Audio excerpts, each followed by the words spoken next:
Hello everyone, this is Dr. Nishonomics.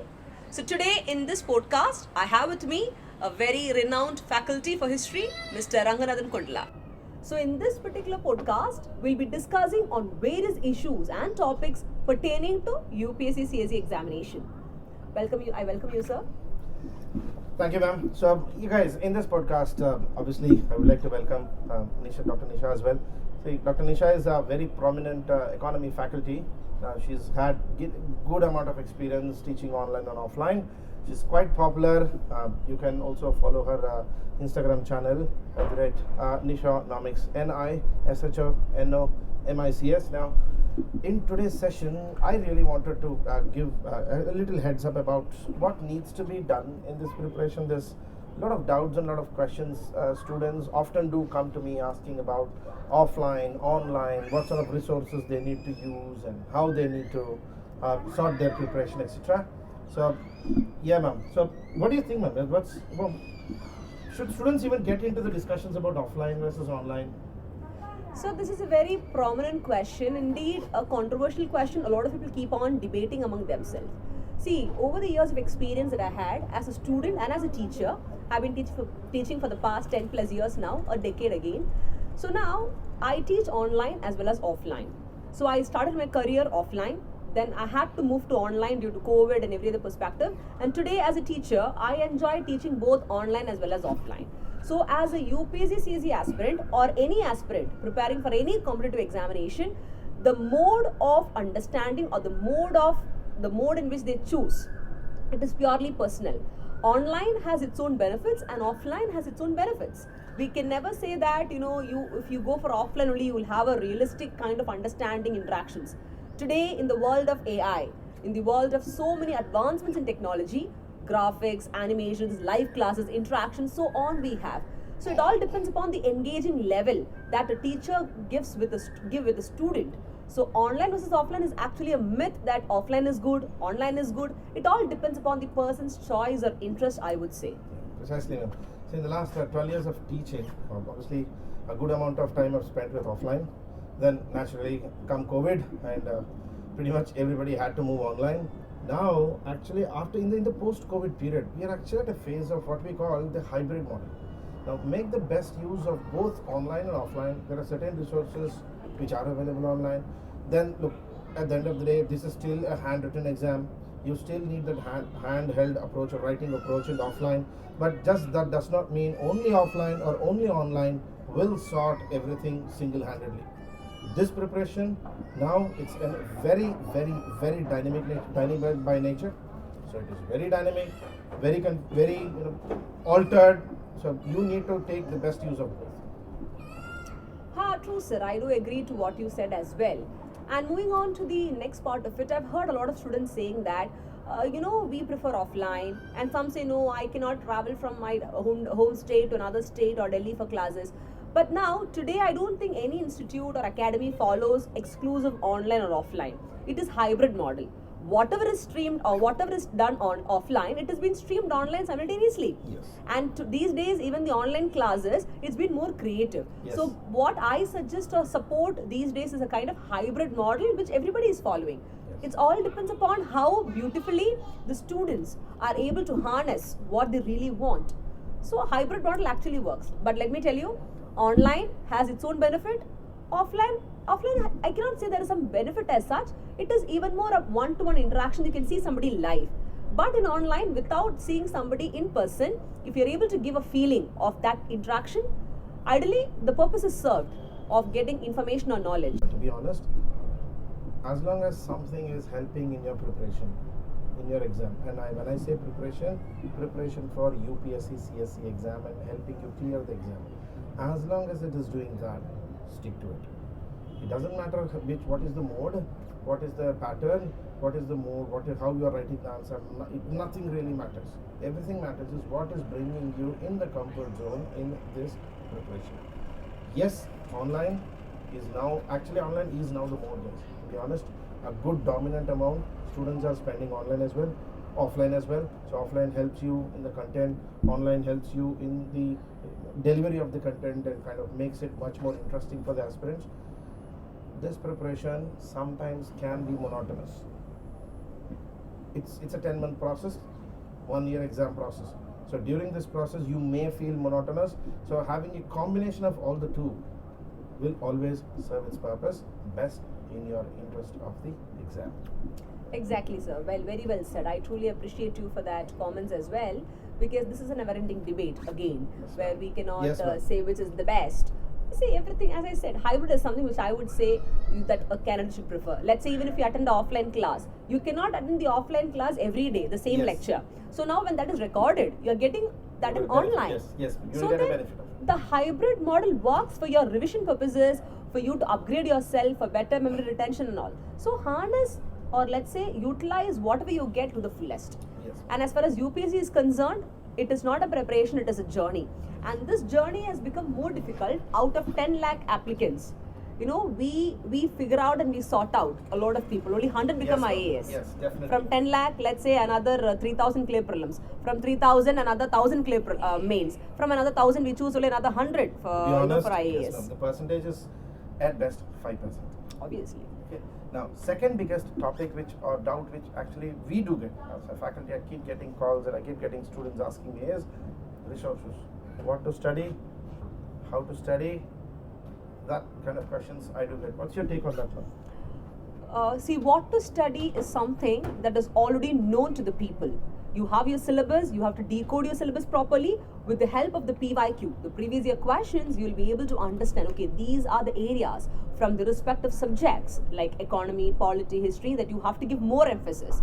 But then, when you have what to study, you can decode.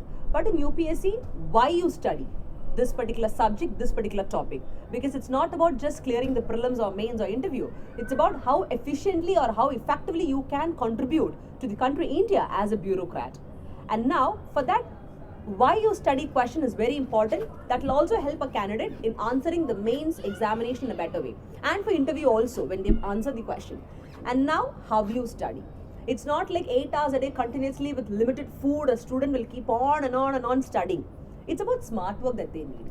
A little of smart work by knowing the techniques or the kind of exclusive strategies in ethical way, that will definitely help a candidate to make their preparation more better.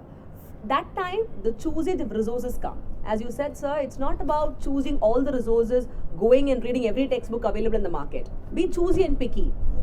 Again, I would not say, I don't think so you will agree that, we should follow only one particular textbook. I see that part. I've always suggested students, you have to do NCRT.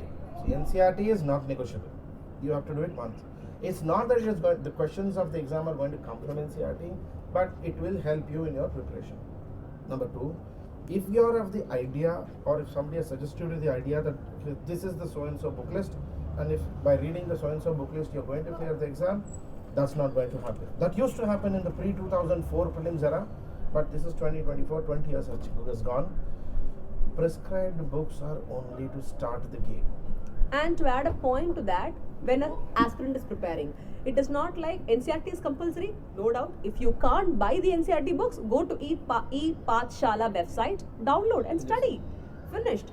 And now, instead of one textbook, I'll kind of prescribe 2 standard textbook for one particular subject. Yes. Now that is not again the end. In the age of internet, we have too much of resources out there. So then, harness the knowledge or gather the knowledge information from that. Make an exclusive, handmade note of your own, and make sure that you are preparing it in such a manner. Yes. Take all the information from various resources, but textbook, let's keep it 2 for one subject. From the internet, you get a lot of information, websites, YouTube channels, videos, etc. And now you make the points out of it. Because the current mantra of UPSC is, let's say one particular topic, let's say inflation, for example, Yes. has 20 points. But for a UPSC CSE aspirant, you do not need to know the entire 20 points thoroughly. Rather, 5 solid killer points. I repeat, 5 solid killer points. Yes. That is enough. The remaining 15 points, once you're thorough with the main keyword points, the candidate himself or herself will be able to decode it. So this is the effective mantra or the smart work approach that a candidate should prefer while they are preparing for UPSC. Perfectly enough. Yes. This part I totally agree.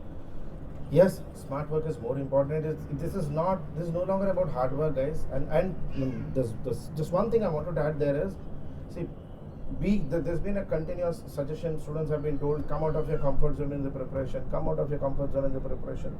Please understand, UPSC is no longer a war. Exactly. You have to stay in your comfort zone and study. You come out of your comfort zone, you're not going to be able to study the syllabus. You're not going to be able to study the syllabus. You're not going to answer the prelims. Your comfort zone, you need to get yourself comfortable with the subject. Now, there are multiple ways of doing this. Some like animated form, some like to study straight away, some like to study and write it in a paper. That's okay. Doesn't matter which method you use.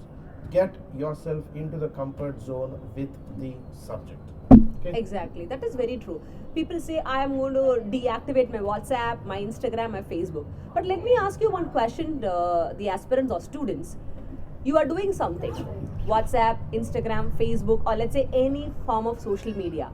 If that is causing a disturbance for you, why can't you limit yourself? You are going to become an officer or a bureaucrat who is going to serve the country India. When you yourself is not having the capacity or the power to control certain things, by shutting it off completely and then you go and do something, anyways, which after getting into service, you still need to use these social medias for communication. So now again, for you to work much better, will you keep shutting down that? No, definitely no. So you should have a very strong sense of control in your attitude, the way you behave and the decisions you take. So blindly, some people say, I shut myself for 6 months and I got civil service. That is very rare cases. Kindly don't follow blindly such kind of mantras. Yes. Stay in your zone, comfort zone. Restrict yourself from what to do, what not to do. Reframe or reevaluate yourself and reform your personality with what you should do. And then prepare for UPSC. Because you're not going to just clear the examination. You're going to be a bureaucrat who's supposed to serve the country in a better way. So make sure that you do it properly. And see, there's one more very, very important thing, guys. Time planning. Get your entire preparation planned well enough. Don't wait for the last minute, number one. Number two, get your optionals sorted. Your preparations must go parallel. It's called prelims come mains with optional. There is nothing called prelims, mains, etc. Number one. Number two, adding to your interview point, ma'am. See, in interviews, don't think it is any more greatness to go to the interview panel and say, sir, I don't use social media. The minute you do that, you're going to get roasted by the interview panel. Exactly. You are a bureaucrat. Today, this is digital India. Social presence is expected of you. If you don't know how to use a social profile and you don't know how to manage your social time, then you're going to be in a soup. Even as a bureaucrat, even as somebody representing the Union of India. Why? Because we don't need just bureaucrats. We need eminent bureaucrats for our country, India. There's a lot of difference between a bureaucrat and an eminent bureaucrat. So if you want to be eminent, like Nirubama Rao madam, like Armstrong Payne, or let's say like Seshadri sir, you really need to come out of your, understand and come out of those typical conventional types and go with the flow of what the world or the nature has to offer. That's how we develop, we grow. So shutting yourself from all these things and then saying I'm only preparing to study, it's a good thing. See, have a balance of everything. You are also supposed to develop your personality and yourself during your preparation. So make sure that you have a balance of everything and shine out in flying colors once you get into service. For that, this will actually help you. Yes, sir. So guys, that's a very quick podcast that we did today. So we wanted to just give you a quick overview about how things need to be done.